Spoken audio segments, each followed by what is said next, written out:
శ్రీమాత్రే నమ. జయ గురు దత్తాత్రేయ నమ. ఈ వీడియోలో మనం మిథున రాశి వారికి మార్చి 16 నుంచి 31 మధ్యలో జరగబోయే పక్ష ఫలితాలు పరిశీలిద్దాం. మరి ప్రధానంగా ఈ పక్షం అంతా కూడా ఈ మిథున రాశి వారికి అనుకూలమైన ఫలితాలు మాత్రమే రావడం జరుగుతుంది. ఎందుకంటే ఏదైనా ఒక పక్షం మనకి బాగుంది అని ఆలోచించినప్పుడు ఆ పక్షంలో 6వ స్థానంలో కానీ 8వ స్థానంలో కానీ 12వ స్థానంలో కానీ గ్రహాలు ఏమీ లేకుండా ఉంటే ఆ పక్షం జాతకుడికి శత్రువుల వల్ల కానీ లేదంటే అనారోగ్య సమస్యల వల్ల అయితేనే సడన్గా వచ్చే వార్తల వల్ల అనుకోని ఖర్చుల వల్ల ఇబ్బందులు లేకుండా సజావుగా సాగే అవకాశం ఉంటుంది. మరి ఈ పక్షంలో ఈ 6, 8, 12 భావాలు ఖాళీగా ఉండడం వల్ల హ్యాపీగా ఎటువంటి ఇబ్బంది లేకుండా ఈ పక్షం అంతా ఈ మిథున రాశి వారికి నడుస్తూ ఉంటుంది. ప్రధానంగా దశమ స్థానంలోకి ఏ గ్రహం వచ్చినప్పటికి కూడా అది కొంతవరకు ఆ గ్రహ ఫలితాలు జాతకుడికి అనుకూలంగా యాక్టివేట్ అవ్వడం జరుగుతూ ఉంటుంది. ఇప్పుడు ఈ పక్షంలో మార్చి 25వ తారీఖు వరకు శుక్రుడు దశమ స్థానంలో సంచరిస్తూ ఉచ్చ స్థితిలో ఉండడం జరిగింది. దానివల్ల ఒక పంచమహాపురుష యోగాల్లో మాలవ్య మహాపురుష యోగం ఏర్పడటంతో ఈ రాశిలో ఉన్నటువంటి స్త్రీలకి అత్యున్నతమైనటువంటి ఫలితాలు, ఉద్యోగ ప్రయత్నాలు ఫలిస్తాయి, వృత్తిలో హోదా పెరుగుతుంది. ప్రధానంగా ఈ సెలబ్రిటీ రంగంలో కానీ సినిమా టీవీ ఫీల్డ్లో ఉన్న వాళ్ళకి ఎక్కువగా ఈ మిథున రాశి వారు యాంకర్స్గా రాణిస్తూ ఉంటారు అన్నమాట. మీడియాలో ఎక్కువగా పనిచేస్తుంటారు. అటువంటి వారికి గొప్ప గుర్తింపు, వారి వేతనం పెరగడం, ఏదో గొప్ప సత్కారం సన్మానం లాంటివి ఈ సమయంలో రావడం జరుగుతుంది. మగవారికి కూడా ఇంచుమించుగా మీకు మరి ఉద్యోగపరంగా హోదా అభివృద్ధి కలుగుతూ ఉంటాయి. ఇదే శుక్రుడు మనకి 25వ తారీఖు నుంచి 11వ స్థానంలోకి రావడం జరుగుతుంది. దాంతో ఆటోమేటిక్గా పంచమాధిపతి లాభస్థితి. ఎవరైతే మీకు ఏదన్నా ఒక కళారంగంలో మ్యూజిక్కో పాటలో సాంగ్సో ఎందులో మీకు ప్రావీణ్యం ఉంటే దానికి తగిన గుర్తింపు ప్రాధాన్యత రావడం జరుగుతుంది. మీలో ఉన్నటువంటి టాలెంట్కి తగిన గుర్తింపు అలాగే తగు ఆదాయం కూడా లభిస్తుంది.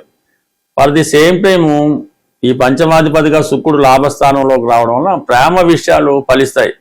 మీరు ఎవరికన్నా ప్రపోజ్ చేయాలనుకున్నా, ఏదైనా వివాహం నిమిత్తం మీకు ఎవరికన్నా ఇష్టపడి వాళ్ళతో ఏదైనా సంప్రదింపులు జరపాలన్నా, పెళ్లి ప్రయత్నాలు చేస్తున్న వారికి ఈ 25 మార్చి తర్వాత మీ పెళ్లి ప్రయత్నాలు ఫలిస్తాయి.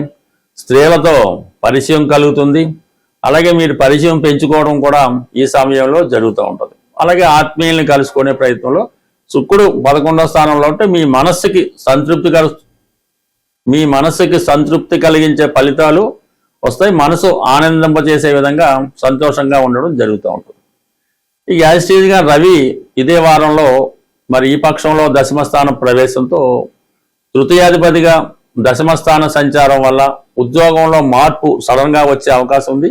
కొంతమందికి ఉద్యోగంలో అభివృద్ధి ప్రమోషన్ లాంటిది కూడా రావచ్చు. ఎందుకంటే రవి దశమస్థానంలో దిగ్బలుడై ఉంటాడు. అంటే ఒక ఉచ్చగ్రహం, రవి లాంటి ఉచ్చగ్రహం దశమలో ఉంటే వృత్తిలో ఎంత స్ట్రిక్ట్గా ఉంటారో, ఎంత హోదాగా ఉంటారో అటువంటి ఫలితం మీకు ఈ పక్షంలో రాబోతుంది. అంటే దశమ స్థానంలో రవి దిగ్బలుడై వృత్తిపరంగా చాలా కాన్ఫిడెన్స్ పెరుగుతుంది.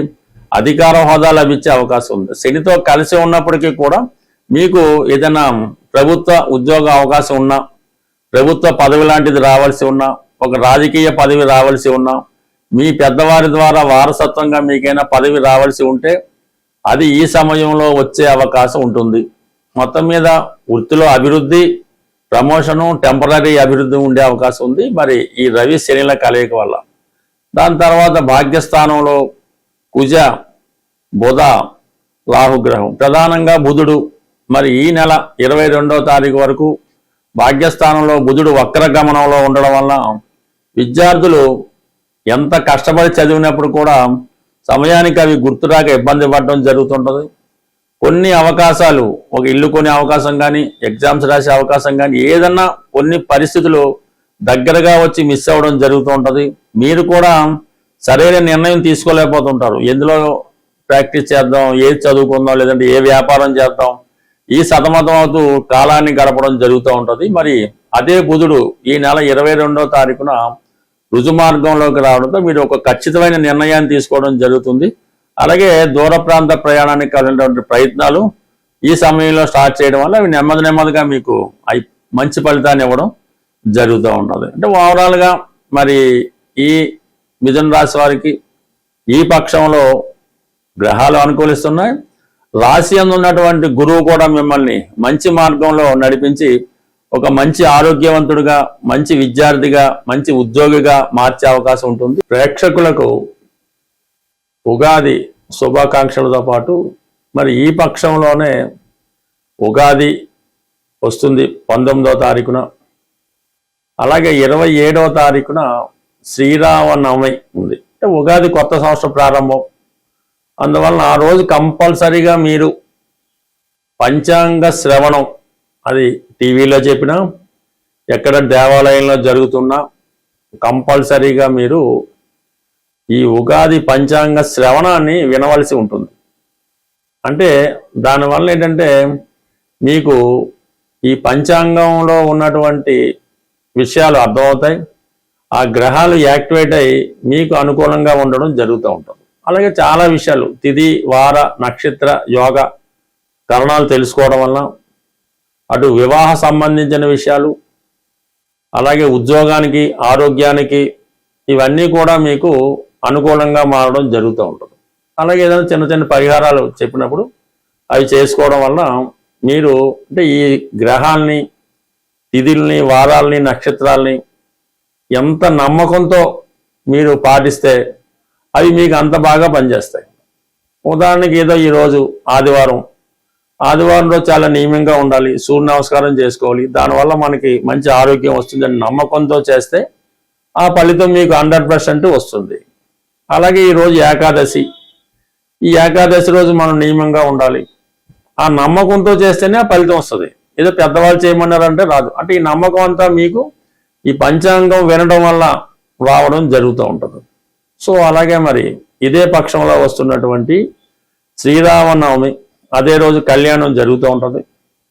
ఎవరైతే వివాహం కొరకు ఎదురు చూస్తున్నారు, అంటే పెళ్లి కానీ అమ్మాయిలు కానీ అబ్బాయిలు కానీ కంప్లీట్గా మీరు ఆ రోజు చక్కగా, అంటే పెళ్లి కొడుకు అంత అందంగా తయారవక్కర్లేదు కానీ చక్కగా మంగళ స్నానం చేసి నూతన వస్త్రాలు ధరించి పెళ్లి కొడుకు వెళ్ళినట్టు మీరు ఆ శ్రీరామ పట్టాభిషేకం జరుగుతున్నటువంటి, అంటే శ్రీరామ కళ్యాణం జరుగుతున్నటువంటి చోటికి వెళ్ళడం, అలాగే అమ్మాయిలు కూడా అంత భక్తితో వెళ్ళడం వల్ల ఆ శ్రీరామనవమి కళ్యాణం సంపూర్ణంగా తిలగించి మంగళసూత్రం కూడా అయిన తర్వాత తలంబ్రాలు వాటిలో కూడా పాల్గొని కొన్ని తలంబ్రాల బియ్యం, అంటే అవి దైవికంగా మీ మీద పడినా ఓకే, లేదంటే కొన్ని తలంబ్రాల బియ్యం మీరు వ్యక్తిగతంగా తెచ్చుకొని మీ తల మీద వేసుకున్నాం, పెద్దవాళ్ళు ఎవరైనా ఆ తలంబ్రాల బియ్యాన్ని తీసుకొచ్చి మీ పెళ్లి కాని పిల్లల మీద వేయటం వల్ల వారికి తొందరగా వివాహం అన్నది 100% జరిగే అవకాశం ఉంది.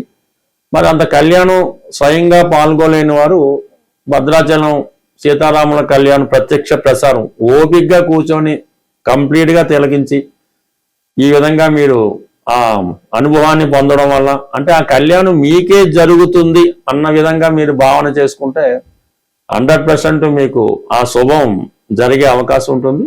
అది కేవలం పెళ్లి కాని అమ్మాయిలే అబ్బాయిలే కాకుండా వివాహపరంగా సమస్యలు ఎదుర్కొంటున్నవారు, భార్యాభర్తలు దూరంగా ఉండి అనేక రకాల ప్రాబ్లమ్స్తో ఉన్నవారు కూడా ఇది చక్కగా తిరిగి మళ్ళా జీవితం వసంతం నింపుకొని తిరిగి కళ్యాణ గడియలు, అంటే సంతోషకరమైన గడియలు జరిగే అవకాశం ఉంటుంది. ఇదే సమయంలో మీకు ఇంకొక చక్కని పరిహారం ఏంటంటే, ఎవరైతే ఉద్యోగం రాక నిరుద్యోగ సమస్యతో ఎదురవుతున్నారో వాళ్ళు ఈ శ్రీరామ పట్టాభిషేకం ఫోటో పెట్టుకొని మీరు చక్కగా ఒక ఇంట్లో ఏవైతే ఆహార పదార్థాలు వండుకుంటారో వాటితో పాటు చక్కగా వంకాయ కూర, ఒక మంచి శ్రేష్టమైన వంకాయలు తెచ్చి వంకాయతో కూర తయారు చేయించి ఆ వంకాయ కూరతో కూడిన నైవేద్యాన్ని ఈ భరతుడికి పెట్టినట్టుగా మీరు భావించాలి. అంటే మిగతా వాళ్ళు కూడా పెట్టచ్చు, ఈ భరతుడికి ఈ వంకాయ కూరతో కూడిన అన్నాన్ని నైవేద్యంగా పెట్టి ఆ భరతుడిని మీరు ప్రార్థించడం వల్ల ఈ భరతుడి యొక్క అనుగ్రహం పొందడం వల్ల తొందరగా ఉద్యోగం వచ్చే అవకాశం ఉంది. పెద్ద మంత్రం ఏమి అక్కర్లేదు. మీరు భరతుడిని మనసులో ధ్యానించి మీరు ఉద్యోగం కోరుకుంటే ఆ ఉద్యోగం 100% లభించే అవకాశం ఉంది. లేని పక్షంలో ఈ వంకాయ కూర చక్కగా వండి ఆవుకి పెట్టడం వల్ల కూడా నిరుద్యోగ సమస్య నుంచి బయటపడే అవకాశం ఉంది. అయితే ఇది చాలా నమ్మకంతో చేయవలసి ఉంటుంది. అలాగే మరొక చిన్న విన్నపం ఏంటంటే, మన హైదరాబాదులో ఈ మార్చి నెల 29వ తారీఖున ఒక జ్యోతిష్య మహాసభ జరగబోతుంది. దాన్ని సెమినార్ అని కూడా అంటారు. అది హైదరాబాద్లో సుందరయ్య విజ్ఞాన కేంద్రం బాగలింగపల్లిలో ఉంటుంది. దాంట్లో పాల్గొనే అవకాశం ఉన్న వాళ్ళు ఎవరన్నా పాల్గొనాలని ఇంట్రెస్ట్ ఉంటే కంపల్సరీగా మీ నేమ్ రిజిస్టర్ చేసుకోవడం మంచిది. దీనికి ఎటువంటి ఫీజు మీరు చెల్లించక్కర్లేదు. మీకు కావాల్సినటువంటి భోజన సదుపాయాలు వగైరా వగైరా సంస్థ వారే ఖర్చులు పెట్టుకొని జ్యోతిష్యాన్ని ప్రచారం చేసే ఉద్దేశంతోనూ మరి కొంతమందికి ఈ ఉగాది పురస్కారం ఇవ్వాలనే ఉద్దేశంతో నిర్వహిస్తున్నారు. కాబట్టి అభిమానం ఉన్నవాళ్ళు తప్పనిసరిగా ఈ జ్యోతిష మహాసభలో పాల్గొంటారని ముందుగా మీ పేరు రిజిస్టర్ చేసుకుంటే దానికి తగ్గ ఏర్పాట్లు సంస్థ వారు చేసుకునే అవకాశం ఉంటుంది. స్వస్తి.